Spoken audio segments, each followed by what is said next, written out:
Hello लोगोफोर, दिनैनि भिडियोआव आङो टमेट' जोलैखौहाय नेक्स्ट बोसोरनि थाखाय बोरै सेभ खालामनानै दोननो हायो बेखौनो दिन्थिनो लादों।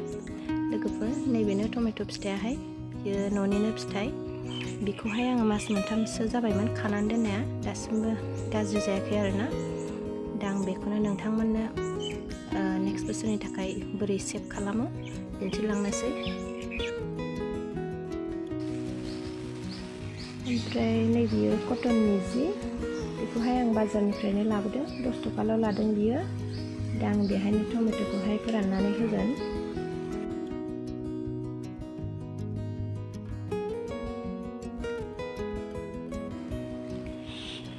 ओमफ्राय लोगोफोर, आङो टमेट'खौहाय हाखावनोसै।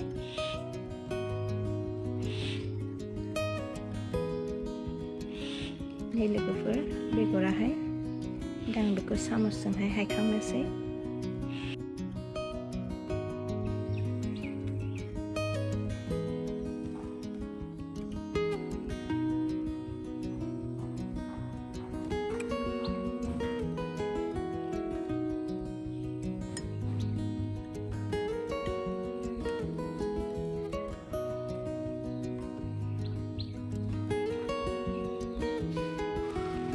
नैबे थाइसेखौबो हानोसै आङो, बेखौहाय गेजेरजों हाबाय आङो।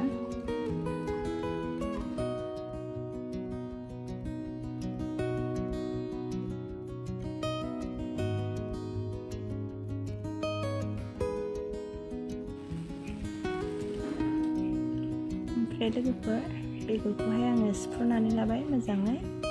ओमफ्राय बिनि उनाव जेयावहाय मोजाङै फुनलानानै सान्दुङावहाय फोराननोसै।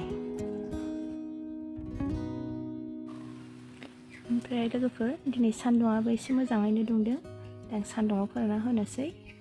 ओमफ्राय लोगोफोर, बेयावनो आङो राननायनि आपडेटखौबो होनोसै।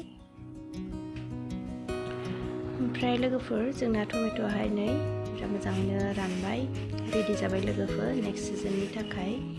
आङो बेखौहाय सानथाम सानब्रै फोराननानै लाबाय। ओमफ्राय बिराद मोजाङैनो रज'यो लोगोफोर, बेनो नेक्स्ट सिजननि थाखाय जों बिदिनो जियावहाय फोराननानै दोननो हायो आरो सम सम सान्दुङाव होब्लानो जायो लोगोफोर। बे लोगोफोर, आङो गरनैसो बोखाबाय। बेनो लोगोफोर, बिराद मोजाङैनो रानबाय। दा आङो बेखौ जुलाइ आगस्ट दानावहाय टाबाव जावैनानै लानो हासिगोन। जुलाइ आगस्टआव जावैयोबा माने टमेट'खौहाय एसे थाबैनो मोनजायो, डिसेम्बरहालागैनो। बिदिब्ला लोगोफोर, आंनि भिडिअखौ आं बेयावनो दोनथ'बाय। गोजोन्थों।